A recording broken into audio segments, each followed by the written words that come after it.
In 1841, two stagecoach drivers carried the northern mail through a cold stretch of English countryside. The road was quiet, but the land felt wrong. Dark farmhouses, scorched patches of earth, and a sharp burned scent drifting on the wind. The horses sensed it first. Then a pair of red eyes appeared on the road ahead, and from that moment on, nothing about their journey could be called ordinary again. So before we continue, please make sure to leave a like and let us know where you're watching from. Thanks. I first heard the word hellhound in the autumn of 1841, but at the time it was only another tale told over weak ale and cold stew. Coachmen repeat stories the way priests repeat prayers. Some do it from habit, most do it to calm their own nerves before the road. I had driven the Northern Mail Line for 3 years by then, from York down through the Dales and over into the dark lanes that cut across the old estates. The road I knew best was the one through Blackthorn Vale, a stretch most drivers tried to swap if they could. I never did.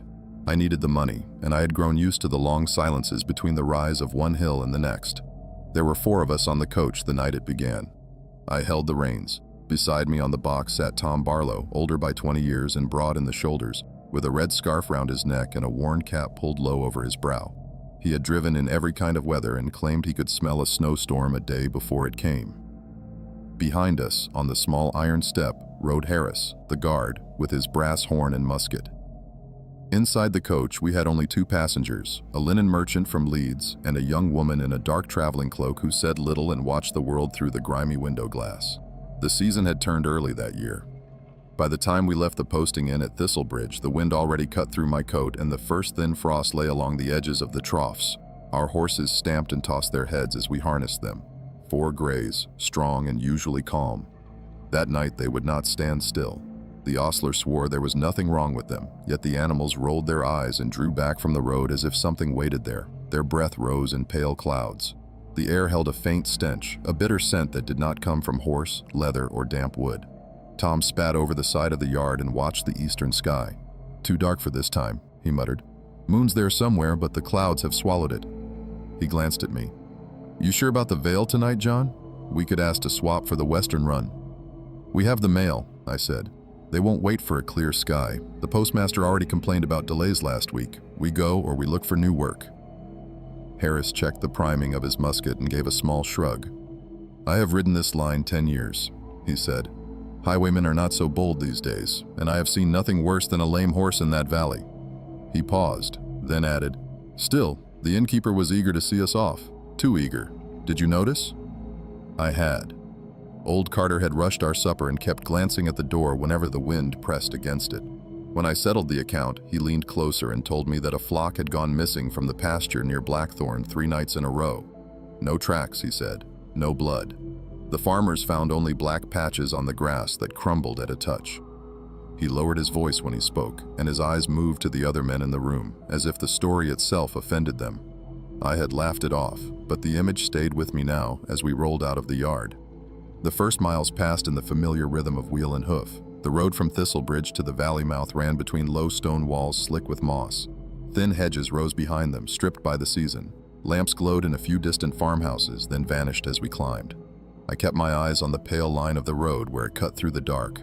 The sky held no stars, only a heavy lid of cloud. Tom sat hunched beside me, gloved hands tucked into his armpits for warmth, breath damp on the air. After a while, he broke the silence. "Carter's father swore he saw a black dog on that line when he was young," he said. "Not a normal dog. Said it walked with a weight that shook the ground. Said it watched the coach from the hill and its eyes burned in the dark. He would not drive that way after nightfall, would only take it at dawn and then only with a full coach and 2 guards." "Men remember things differently as they age," I said. "My grandfather saw signs in every change of weather. Every broken branch meant something." I tried to sound relaxed, but the memory of the horses stamping in the yard hung in my mind. Tom shook his head. "I have heard the same tale from others. They say it keeps to the older roads, the ones that followed before the turnpike stones, where the ground remembers other feet." He shifted on the seat. "They call it a hellhound now, but that name is new. The thing is older than that." The coach lurched as the wheels struck a rut. The merchant inside swore under his breath, and the young woman let out a soft exclamation. I called an apology through the small flap in the roof, then focused again on the road. The horses had set into a good pace, but their ears kept flicking forward, then back.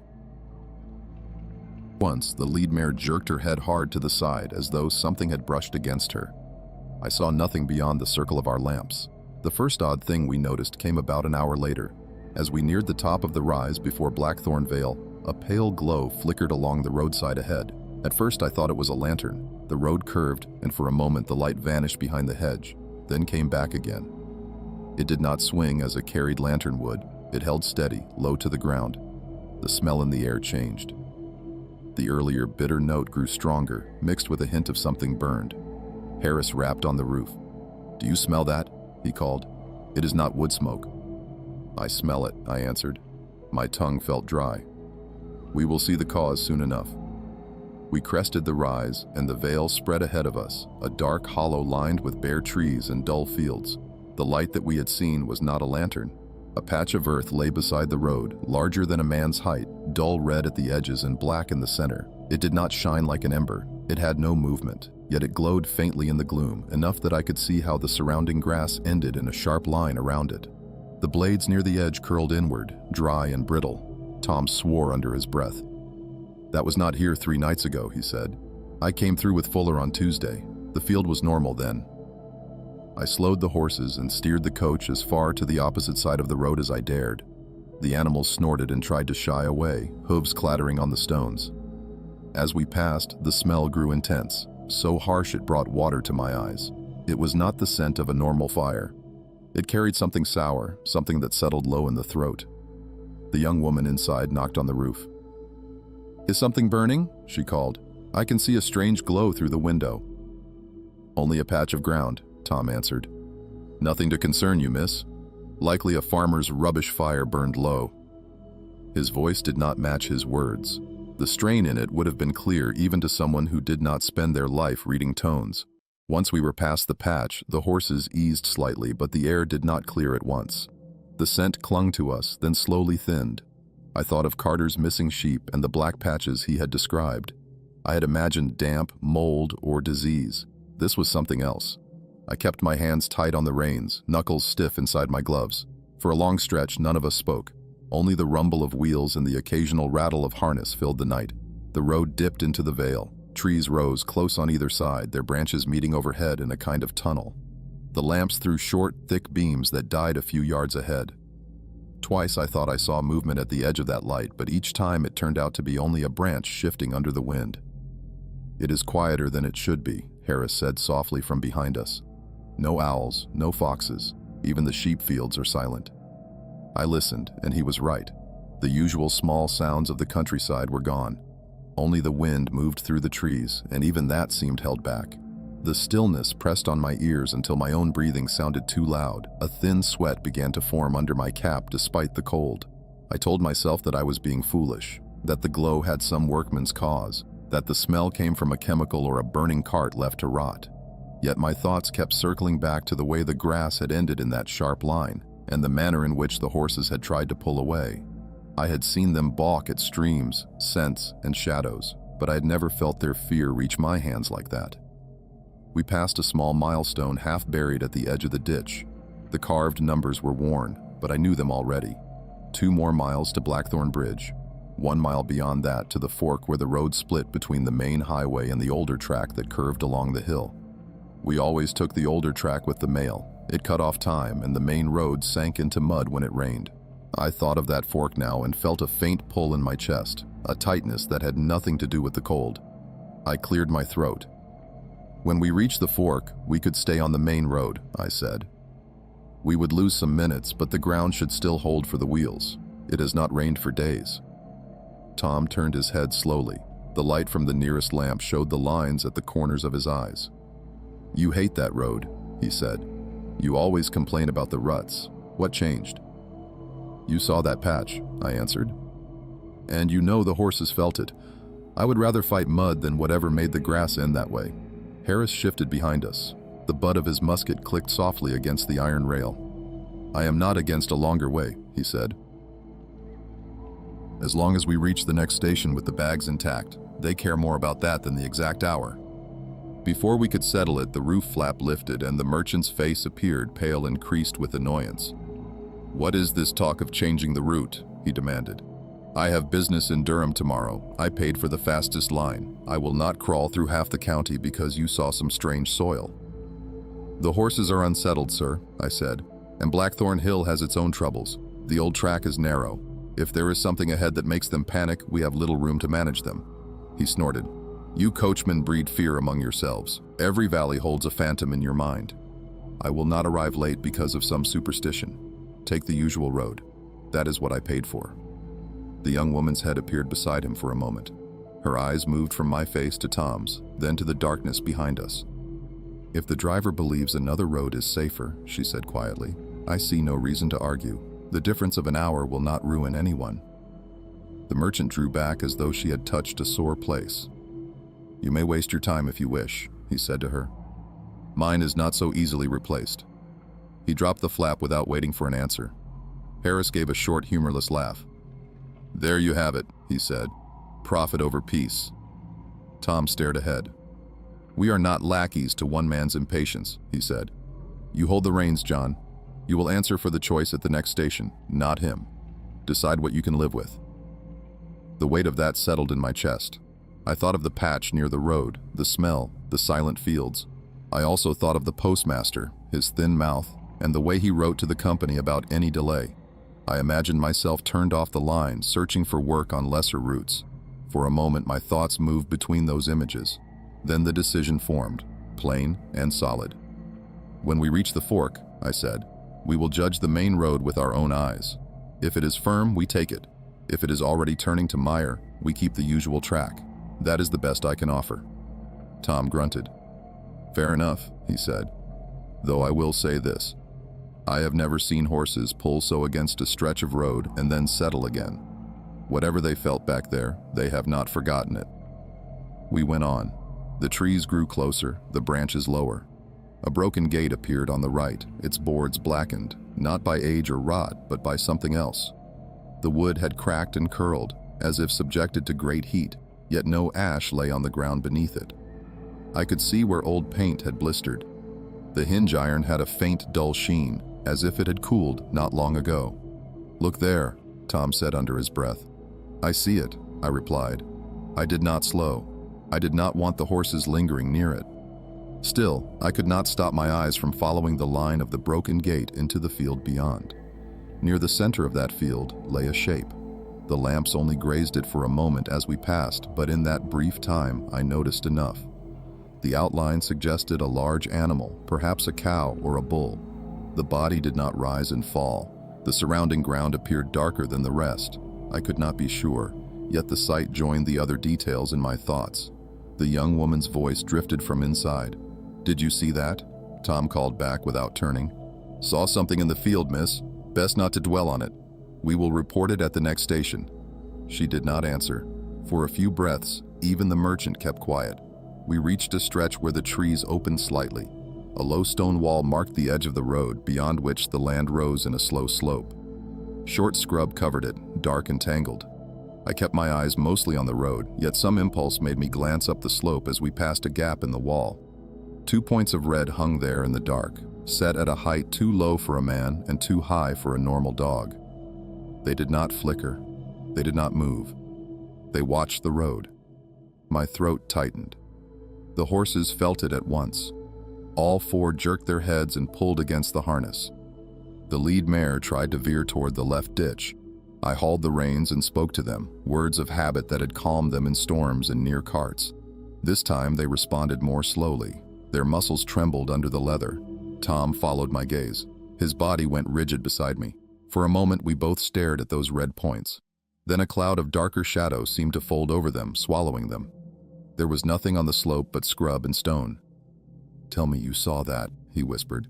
"I saw it," I said. The words came out low and tight. My heart thumped in my chest, hard enough that I could feel it in my neck. "Do not speak of it yet. Harris will have us all turning back." Harris, hearing his name, leaned forward. "What now?" he asked. "Another patch? Other—" "Nothing," I said quickly. "Only a trick of the light. Keep watch behind. I will manage the front." He did not sound convinced, but he said no more. I focused on calming the horses. After a while their gait steadied, though their ears stayed pricked forward.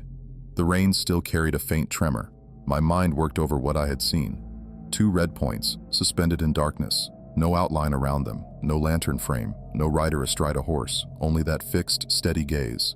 I tried to shape it into some earthly cause, a reflection from a hidden window, a prank from some farm boy with a pair of glass beads. Each idea fell away as soon as I considered it. There had been a quality to that gaze, a directness that I felt in my chest as much as I saw with my eyes. We were close to the fork now. I recognized the tall elm on the right, stripped of most of its leaves, and the shallow dip in the road where water gathered in spring. The air cooled further as we descended the small slope. The lamps picked up the first glimmer of the main road running crosswise ahead. "Moment of truth," Tom murmured. The fork came into full view. The main road lay to the left, wider, its surface uneven but not yet drowned in mud. The old track, the one that climbed toward Blackthorn Hill, forked to the right, narrower, bounded by tall hedges that formed a kind of corridor. A mile along that track stood the old boundary stone, and beyond that a line of older markers that few could read now. The sight of that right-hand road brought a dull ache into my chest that I could not explain. I drew the horses to a slow trot and then a walk as we approached the choice. My hands tightened on the reins. I could feel Tom's eyes on me, and I knew Harris watched through the rear. From inside the coach came the rustle of clothing as the passengers shifted. I steered the team toward the main road. The decision settled on me with a strange sense of relief and unease together. "We take the left," I said. "The ground looks firm enough. We gain distance from whatever is happening along the hill." Tom let out a slow breath. "I will not argue with that," he said. The merchant pushed up the flap again. His expression showed both satisfaction and irritation, as if he had expected a quarrel and now missed the chance. "About time," he said. "This is the proper way. No more talk of detours." The young woman watched me but said nothing. There was something steady in her gaze. For a second our eyes met. I felt an odd sense that she understood more than she said. We turned onto the main road. The wheels hit a few shallow ruts, but the surface held. The land opened somewhat on this side. Low fields stretched away, broken by the occasional copse and a few clusters of stones. A long, low building stood in the distance to our right, roof sagging, windows dark. An abandoned barn, most likely. It had always been there, but I had rarely given it a second thought. Tonight it drew my attention. As we came nearer, I saw that the stones around it bore dark marks. Not the stains of normal damp, but irregular shapes that spread from the base outward. The pattern reminded me of the patch we had passed earlier, though here the effect climbed the walls as well. The door hung crooked, the lower half blackened. No light, no sound, no sign of recent work. Harris took a long breath behind us. "I know that barn," he said quietly. "Old Rowley's place. He used to store hay there. His son drove for a while on the southern line. I have not seen Rowley at the inns this season." Tom watched the building as we rolled by. "If that is fire, it is a strange kind," he said. "The thatch should have gone first, yet the roof still holds." We left the barn behind. For a short time the road ran straight and level. The horses settled into a steady pace, though they still snorted more often than usual. I tried to let the regular movement ease me, but the image of the red gaze on the slope and the blackened stones near the barn would not leave my thoughts. Each new detail seemed to extend a line, leading forward to something we had not yet seen. I thought of turning back then, for the first clear time. The idea came in a brief, sharp form. Stop the coach, swing the team around, and return to Thistlebridge. Yet in the same moment, I knew I would not do it. We were deep enough into the route that turning back would waste more time than going on. There was no guarantee that the way behind was safer than the way ahead. And there was the duty itself, the weight I had accepted each time I took the reins. I tightened my grip and kept us moving north. The next sign appeared without warning. We had just passed a cluster of leaning stones when the lead mare threw her head up so sharply that the reins burned against my palms. All 4 horses stopped at once, their hooves dug into the road, and the coach jolted hard enough that the passengers cried out inside. The animals faced forward but refused to take another step. Their bodies tensed under the harness as if the air ahead pressed against them. Tom leaned slightly forward on the box, his eyes narrowing. "What is it?" he asked, though the answer was already taking shape in his expression as he scanned the darkness ahead. I lifted the lantern from its hook and raised it high. The beam shone over the dirt road for only a few yards before it caught something lying across the track. At first I thought it was another dead animal like the one in the field, but the shape was wrong. It was long and thin, thicker on one end, tapering off in a ragged line. The horses trembled, ears flat, nostrils wide. Harris jumped down before I could stop him. He stepped into the beam of the lamp, musket ready. "Stay seated," he said. "I'll see what it is." Tom hissed, "Don't go too far. Keep to the light." I held the lantern steady as Harris advanced. The smell reached us first. It was sharp and sour at the same time, the same scent that had stung our noses near the glowing patch, but stronger now. He crouched beside the object and ran his free hand over the air above it without touching. Then he stood, turned, and walked back toward the coach with tight steps. "It's a tree limb," he said when he reached us, "but not cut clean. It's burned along the edges. No flame would burn like that. The wood is dry but not ash. It looks melted." Tom shook his head. "Melted wood? That makes no sense." Harris climbed back up to the rear step. "Sense or not, it is there. We need to move it. The horses won't go forward with it blocking the track." I handed the reins to Tom, jumped down with the lantern, and walked carefully toward the fallen limb. As I approached, I noticed the ground around it. The earth was dark as if soaked, but when I touched it with the toe of my boot, it crackled like brittle leaves. The heat had reached the soil and hardened it into a thin crust. The limb itself was heavy when I gripped it, though it should not have been for something so dry. The surface was rough and uneven, with small holes along its length. The wood felt cold, not warm. Tom joined me. Together we dragged it to the side of the road. When it fell, it broke at the center with an odd, muffled snap, like a rotten beam crushed by weight. No spark, no smoke, just the lingering scent that clung to our clothes. We returned to the coach and climbed back into our places. The horses needed coaxing, but they slowly stepped forward once the road was clear. I steadied them, murmuring to them as we resumed our pace. The wheels rolled over the hardened patch with a faint crunch. The young woman's voice came from inside. "What caused that?" she asked. "Is it safe to continue?" I answered without opening the flap. "It was only a fallen branch, miss. Burned somehow, but the road is clear now. We will keep a close watch." She grew quiet. The merchant remained silent as well. I wondered what each of them imagined as they sat in the dark coach with only muffled views of the road ahead. For several minutes we heard only the hoofbeats. Then Tom leaned toward me. "These signs, they are not far apart anymore," he said. "It's like following a trail." "I know," I answered. "But a trail of what?" He did not reply.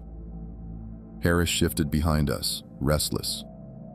"We are being followed," he said suddenly. Tom twisted. "What do you mean? You see something?" "No," Harris said. "That's the problem. I feel it. There should be something behind us by now. A rider, a cart, anything. This road is used by more than us." He paused. "But I keep looking back and there is nothing. No lantern, no voice, only the dark." I resisted the urge to look over my shoulder. It would have made it worse. The land rose gently for a time, then settled again into a shallow dip. As we descended, a faint wind stirred, cold enough to turn my fingers stiff around the reins. The lamps flickered. The horses slowed on their own, as if the cold pushed against their legs. The road curved left around a cluster of tall hedges. As we rounded that bend, the next sign appeared. A farmhouse stood a short distance from the road. It had not been fully abandoned the last time I passed, though it was old and in need of repairs. Tonight it stood silent, its windows dark. The side facing us was scorched, not burned by open flame, but marked by irregular streaks of black that reached upward from the base like old wounds.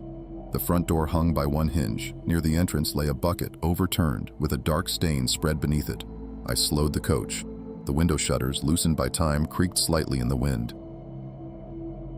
No movement inside, no animals, no smoke from the chimney. Tom stared. "I knew the Brierleys who lived here," he said. "They kept chickens. They stayed to themselves but were decent enough. The house was plain but clean. This happened fast." Harris's voice came from behind us. "If you stop here, I will climb the roof rather than go inside," he said.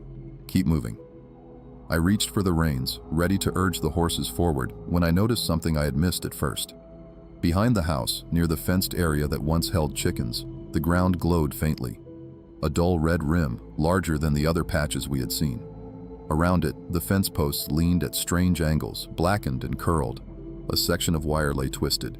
Tom whispered, That one is fresh. The young woman inside knocked once on the roof. "Driver," she said, "are we stopping?" "No," I answered. "We continue." I guided the horses onward. They needed no encouragement this time. They seemed eager to leave that house behind. As we passed, I kept my eyes ahead, though a part of me expected a shape to appear in one of the windows. We reached a long stretch where no farms remained, only open land and scattered trees. The road narrowed again, branching around a fallen wall that had collapsed sometime in the past year. The stones lay tumbled in the grass. Beyond the wall rose a mound covered in thorn bushes, one of the older burial sites common in the area. I had passed it many times and never thought much of it. Tonight something stood near it. A tall shape, dark against the ground, not entirely upright. Its outline was rough as though covered in coarse fur. I slowed the coach. Tom cursed. Harris leaned forward, musket raised. But then a gust of wind pushed through the brush and the shape broke apart. The lantern light caught it fully. It was only a tangle of branches caught on a jutting stone. Nothing alive. It had looked like something else only because our minds were ready for it. "You see how easy it is to imagine," Tom muttered, though he did not sound convinced. We kept going. Then the quiet broke. A sound rolled across the fields, low, heavy, drawn out. Not the call of any dog I had ever heard. It came from the north, off the road near a cluster of bare trees. The horses stopped at once, even without my pull on the reins. Their breath came fast, visible in the cold air. Tom's hand reached for the brake lever. "What was that?" Harris answered in a harsh whisper. "That was no animal." I sat frozen for a moment. The sound continued, softer now, as if moving. It came again, closer, ending in a rasp that scraped against the quiet. Then the trees ahead shifted. A large shadow passed between them. Not the wind, not a trick of the lanterns. Something moved along the line of the hedges, heavy enough that the branches swayed. I pulled in a tight breath. "We turn back," I said. "Now." "No," the merchant shouted inside. "We go forward, forward." But his voice meant nothing now. The shadow moved again, closer, unmistakable in size. "We turn back," I repeated. "Hold on." I began to pivot the horses. That was when the first pair of red eyes appeared on the road ahead. The eyes were fixed on us, set low to the ground but far too wide apart for any common dog. They glowed with a steady brightness that did not flicker. The darkness around them felt dense, as if the air itself thickened to hold their shape. Every hair on my arms rose beneath my coat. The horses went rigid. For a moment, none of us spoke. Then Tom breathed out in a thin, uneven gasp. "It's on the road," he said. "It's standing right on the road." I held the reins tight, unsure if moving would trigger it. My voice came out thin. "Harris, keep the musket ready, but don't fire yet." Harris didn't answer right away. When he finally spoke, his tone was stiff. "I can't see its body, only the eyes." The eyes moved, not quickly. They lifted slightly, then lowered, as if the thing adjusted its stance. A faint shape emerged in the lantern glow, a heavy outline, broad at the shoulders, the head low, the fur darker than the night around it. Its size was unmistakable. No farm dog grew that large. The creature stood across the width of the road as if claiming it. The merchant inside pounded the roof. "What is happening? Why have we stopped?" Before I could answer, the young woman spoke. "Something is in our path," she said. Her voice was steady. "If you value your life, do not shout again." The creature stepped forward. One heavy stride. The horses snapped. They reared against the harness and swung to the side, nearly tipping the coach. Tom grabbed the edge of the box to keep from being thrown. I hauled with all my strength on the reins, fighting to hold them steady. Harris steadied himself behind us, boots scraping on the iron step. The thing stopped again. Its breath came out in a slow, heavy sound, not a growl, not a snarl, something lower, as if the air vibrated through a wide chest. A faint scorch rose from the ground beneath it, thin wisps drifting upward. I saw the earth at its feet darken in a widening circle. Tom whispered, "It burns where it stands." The creature lowered its head. The red eyes held us with a directness that felt physical, as if something reached across the space and pressed against my thoughts. I felt a pull toward it, an urge to keep staring, though every instinct told me to look away. "John," Harris said quietly, "if it charges, we shoot." "No," I said, "not unless we must. If we fire and miss, it will be on us before we can reload." "So what do we do?" Tom asked, voice strained. "We can't sit here. If the horses bolt, the coach will flip." I forced my mind to steady. We draw back slowly, I said. No sudden movements. If it's claiming the road, maybe it only wants us out of its path. That thing doesn't want anything normal, Tom muttered. Still, he didn't argue. I tightened the reins and coaxed the horses backward. The team resisted at first, legs stiff, muscles shaking. Then they began to step back, inch by inch. The coach creaked with each retreating motion. The creature stood still. Its eyes followed the movement, but its body did not shift. Another step back, another. When we had put several yards between us, the creature moved again. It stepped forward, not toward us, but toward the side of the road. Its body passed through the hedges with a sound like brittle branches breaking. The hedge parted, then sagged behind it. More scorched ground marked its path. It's letting us go, Tom said. Or circling us, Harris answered. We kept retreating until the horses reached the bend in the road. The creature disappeared into the trees. I heard the dull crack of wood snapping deeper inside the dark.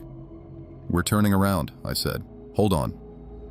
The horses didn't need urging this time. The moment I pulled left, they swung hard, nearly lifting the rear wheel from the road. The merchant inside shouted in protest, then fell silent as the coach lurched. Tom braced himself and guided the lantern so it didn't slam into the wheels. We pivoted fully, facing the direction we came from. Drive, Harris said, before it returns. I snapped the reins. The team leapt forward, hooves pounding the road in a frantic rhythm. The coach rattled and swayed. Tom clung to the edge of the box. Behind us, Harris kept his musket ready, the barrel pointed backward into the dark. For several minutes we drove with only the sound of the horses and the scraping of wheels. The wind rose again, carrying the faint scent of scorched earth. Then we heard it, a heavy thud somewhere behind us. Then another. Not running, not sprinting, just moving, each step deliberate, shaking the ground. The horses sensed it instantly. They ran harder, foam forming at their mouths, breaths ragged. It's following, Tom said. Harris swore. If it catches us, we stay on the main road, I said. It's the straightest path back. If we reach open ground, we may outrun it. The road straightened as we left the bend behind. I dared one glance over my shoulder. For a moment I saw nothing. Then a shape appeared between the hedges, tall enough that its back rose above them. The red eyes gleamed again. The creature broke into a faster stride. I turned forward. Hold tight. We raced down the road, past the scorched farmhouse, past the twisted fence, past the burned gate. Each landmark seemed sharper than before, as if the creature's presence made every detail stand out. The horses strained but held their pace. The coach rattled so hard I feared an axle would give. The steps behind us grew louder. Tom clutched the side of the box. It's gaining. Not much, but enough. Keep going, Harris shouted. The young woman pounded the roof. Is it behind us? She demanded. Yes, Tom said. Stay inside. The merchant's voice came next, sharp with panic. Driver, don't let it reach us. I did not answer. I could not spare a breath. We reached the rise before the valley mouth. The horses surged up the slope, lungs heaving. Their hooves cracked against the stones. The creature roared. It wasn't a howl. It wasn't anything I had heard from any living thing. It was deep, layered, and heavy enough to make the reins tremble in my hands. The noise filled the air, pressing into our ears and chest like weight. The horses screamed. The coach nearly lifted at the front as they pulled harder than I thought possible. Another roar. Then a sharp tearing sound behind us. Something crashing through the hedge. Don't look, Tom shouted. I kept my eyes on the road. We crested the rise. Ahead lay the long straight stretch toward Thistlebridge. If we reached it, we would have the best chance of outrunning it. The creature hit the road behind us. I felt it through the wheels. The impact rattled the coach and sent a jolt up my arms. It's on the road, Harris yelled. It's right behind us. I snapped the reins again, urging the horses to their limits. The creature roared once more. Then I heard something new, Harris pulling back the musket lock. Don't fire, I shouted. I have to, he shouted back. It's close enough to bite the wheels.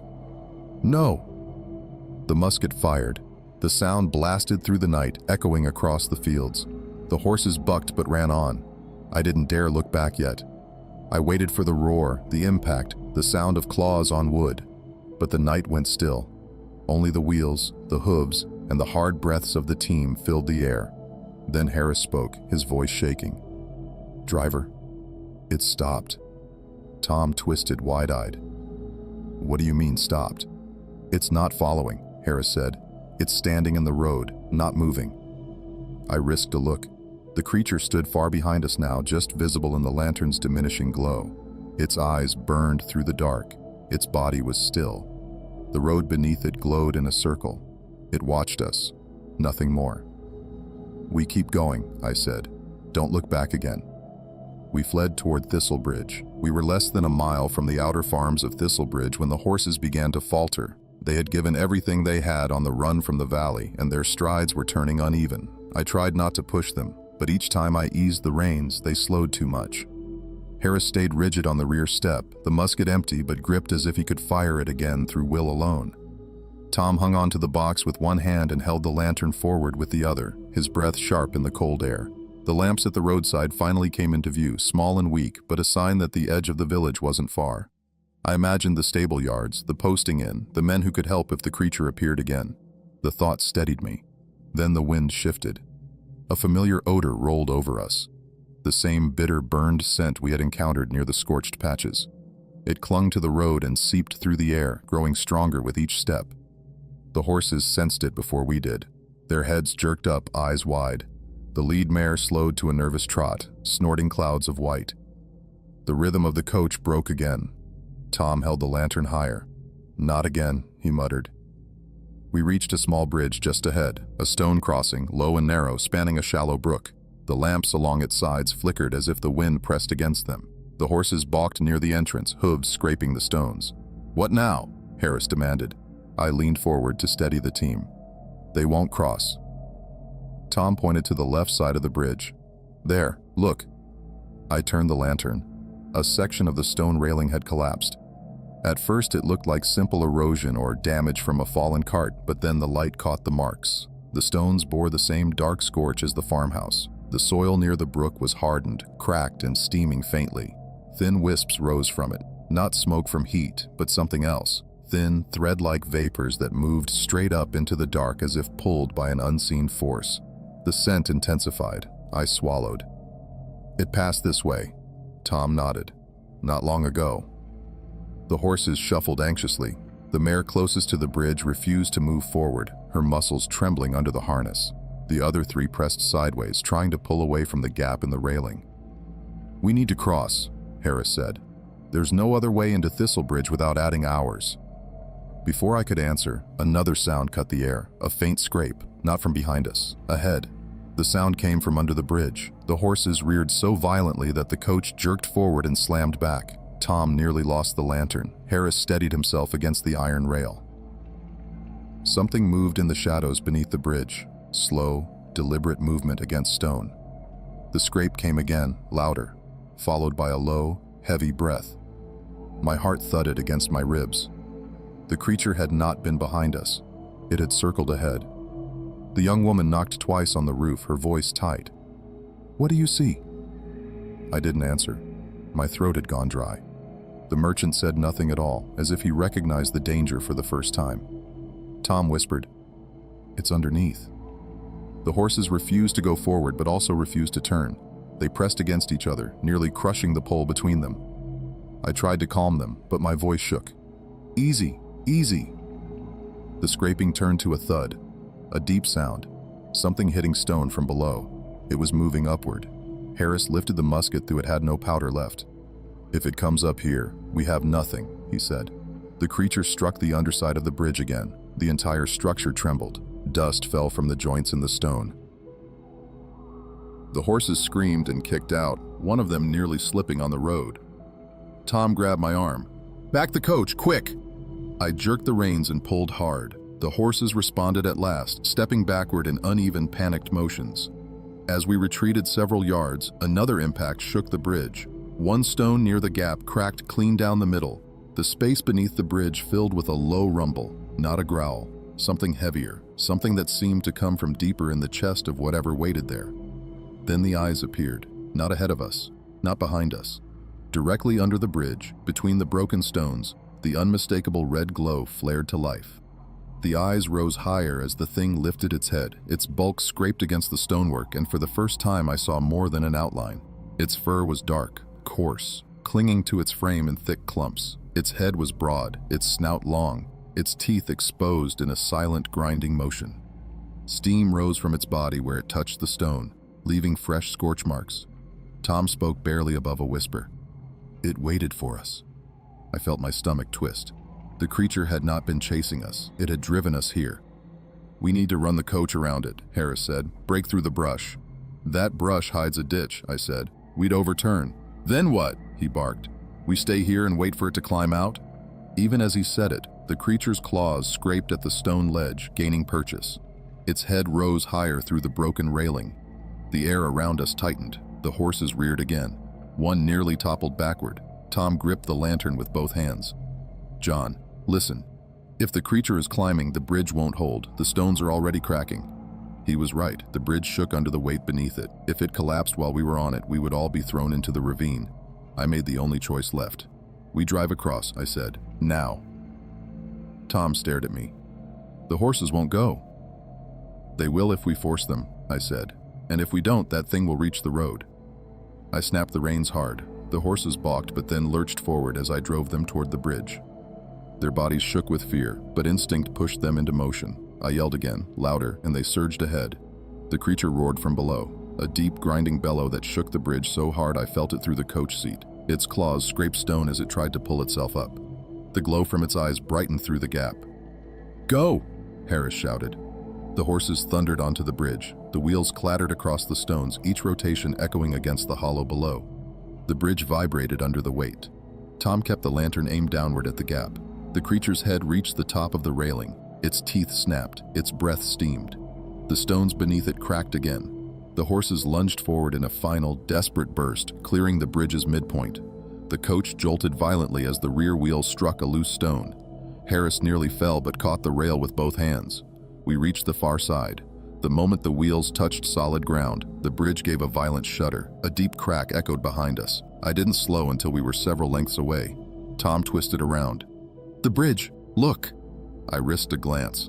The creature stood atop the crumbling railing, its claws sinking into the stone. The bridge sagged beneath its massive weight. Then the central support broke. The entire middle section folded inward with a huge roar of collapsing stone. The Hellhound fell with it. Dust rose in a heavy wave. Chunks of stone tumbled into the ravine. But even as the debris settled, the glow of red eyes persisted through the dust. It was still alive. It was already climbing. "Keep driving," Tom said. "Do not stop until we see the lights of the inn." I didn't look back again. We fled toward Thistlebridge, the horses running as if the creature still breathed on the back of their necks. The first lantern of Thistlebridge came into view across the dark fields. The faint yellow glow hung from a post outside the outer smithy, barely more than a pinprick at this distance, but the sight of it steadied me. I held the reins tight, coaxing what strength the horses had left. Their strides had grown uneven, their breaths harsh, but they kept running. Tom leaned forward as if his weight alone could push us faster. Harris stayed rigid on the rear step, eyes fixed on the road behind us. We passed the old stone markers near the edge of the village. A few houses sat scattered along the slope, windows dark at this hour, chimneys still. The narrow lane ahead would lead us into the main square, where the inn and stables stood. If we made it that far, we could at least seek shelter behind solid walls. A faint clatter reached us from behind, not from the ravine, not from the bridge, from the road. Tom stiffened. "Tell me that's falling stone." "It's footsteps," Harris said. His voice had lost all force. "It's climbing the road." I tried not to look back, but instinct won. Through the dark, I saw a shape far behind us, moving up the slope. Not running, not sprinting, just walking, each step measured, each step heavy. The red eyes glowed through the dark, unwavering. The dust of the collapsed bridge still clung to its fur, drifting off its body in thin trails. The creature moved without strain, as if the fall had been nothing. The horses sensed it before the rest of us. They surged forward, nearly lifting the coach with them. The wheels clattered wildly. Tom held the lantern upright with both hands. "We're close," he said. "Just hold them steady." We entered the first cluster of houses. The narrow road between them amplified every sound. The horses' breaths echoed against the stone walls. The creature's distant steps thudded faintly behind us. A door creaked open. A man leaned out, holding a candle. His eyes widened when he saw the speed of our coach. He shouted something, probably a warning or a question, but the wind drowned it out. Another window opened. A woman leaned out, clutching a shawl, startled by the noise. The village was waking to the sound of our flight. We reached the main square. The posting inn stood ahead, its lanterns lit for the late arrivals. A few stable boys sat near the posts, half asleep. They stood abruptly when they saw us barreling in. "Clear the yard," I shouted. They scattered. The moment we rolled into the square, I pulled hard on the reins. The horses skidded, hooves scraping stone, and the coach lurched sideways before coming to a jarring stop. Tom dropped down from the box at once, lantern raised. Harris jumped off the rear step and turned toward the road, musket useless but held like a spear. The merchant inside shoved open the door and stumbled out, face flushed, breathing hard. The young woman followed, calm despite the panic around her. She stepped aside, cloak brushing the ground, and looked toward the road with sharp, cautious eyes. "Inside," I said to them. "Both of you, now." The merchant ran for the inn. The young woman hesitated a moment, then moved with measured steps toward the door. Tom's voice cut through the square. "There." The creature entered the village. Its outline filled the narrow lane between the first houses, head lowered, shoulders wide, legs thick as timber posts. It walked with steady steps, steam rising from its fur. The ground beneath its paws blackened in fresh patches, glowing faintly before darkening again. Every house it passed fell silent. The entire village seemed to hold its breath. The creature stopped at the edge of the square. The red eyes stared directly at us. Harris lifted the musket as if it still carried powder. "Back inside the coach," he shouted. "Get to shelter." Tom grabbed my arm. "John, if it charges—" "It won't," I said, though I didn't know why I believed it. The creature took one step forward. The scorch mark beneath its paw spread outward. A faint crackling sound reached us. The air grew hotter, sharp enough to sting the nose. Villagers pressed against their windows, terrified. Stable boys hid behind the posts. The inn door swung open as the merchant and young woman watched from within. The creature exhaled once. The sound rumbled through the square. Then it stopped. Its eyes shifted, not toward us, but toward the road behind us. The northern road, the route that led deeper into the county, away from the village.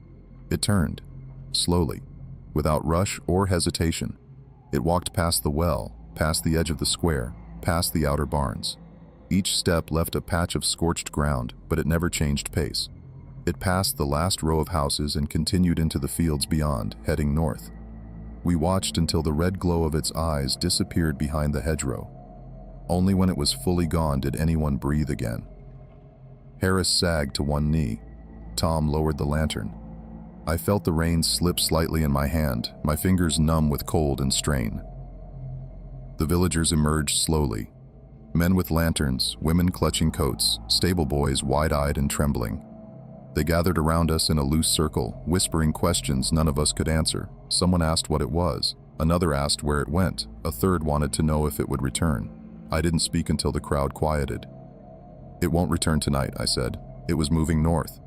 The postmaster elbowed his way through the villagers, red-faced, shouting, demanding to know why we had come in at such a speed and why the horses were foaming. Tom told him to hold his tongue until morning. No one argued. The merchant stumbled from the doorway of the inn and looked at me as if I had dragged him through hell. The young woman stepped out after him and met my eyes. She nodded once, not in gratitude, not in fear, but in recognition, as though she had expected something like this her whole life. The horses were led to the stables. Their legs shook, but they were alive. We entered the inn together, Harris limping slightly, Tom with one hand still gripping the lantern, as if afraid to let it go. The villagers followed, filling the room with low voices. Within minutes, the tale had already begun to change in their mouths, growing longer, darker, more embellished.